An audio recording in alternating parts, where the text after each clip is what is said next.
Parson Dimley's Treasure Hunt. Tales from Fern Hollow by John Patience.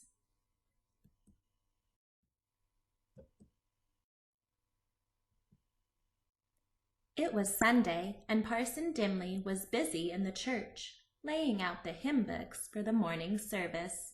As he bustled around, he sang to himself, "All things bright and beautiful." Suddenly, another voice joined in.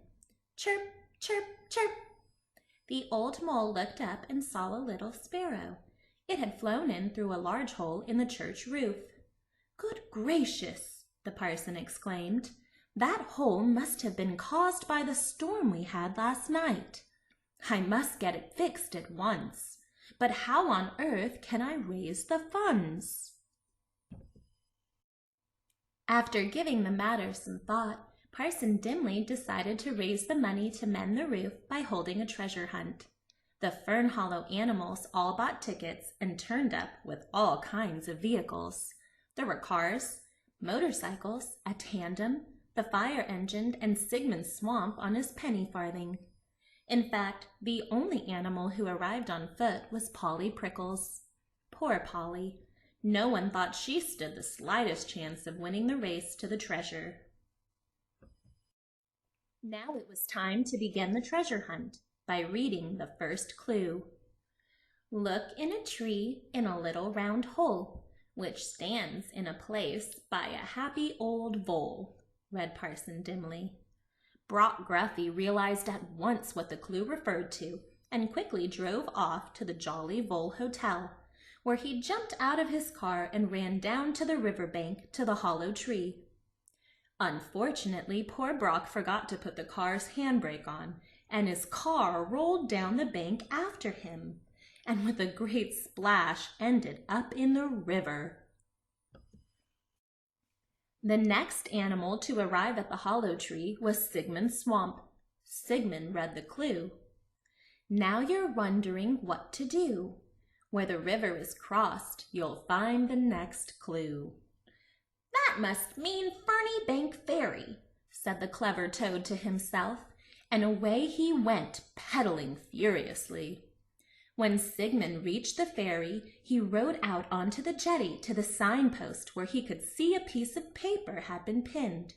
Suddenly there was a loud bang, and Sigmund fell off his penny farthing. The poor toad had ridden over a nail and punctured a tire. The clue pinned to the signpost at the ferry read, "The third clue you will find today is where the farmer stores his hay." It was easy to guess that this must mean Farmer Bramble's barn, and very soon the farmyard and the barn were crammed with traffic. Everyone had read the clue, which was pinned to the barn door, but they had got themselves into such a jam that no one could get out. Eventually, Polly Prickles arrived at the barn. She was feeling rather tired because of course she had had to run all the way. "To find the treasure, run as fast as you can, back to the place where the hunt began," puffed Polly, reading the clue on the barn door. Then away she ran as fast as she could back to the vicarage garden. In the garden, Polly found a huge hamper of food and a trophy with "Winner of the Grand Treasure Hunt" inscribed on it. Perhaps this wasn't real treasure, but it had all been great fun, and Polly decided to share the hamper with all the other contestants and Parson Dimley. So they all had a lovely picnic. The next day, Parson Dimley counted the money which the treasure hunt had raised, and was pleased to find that it easily covered the cost of mending the church roof. Naturally, the work was done by Mr. Chips and his sons, Chucky and Flip, who made a very good job of it. The end.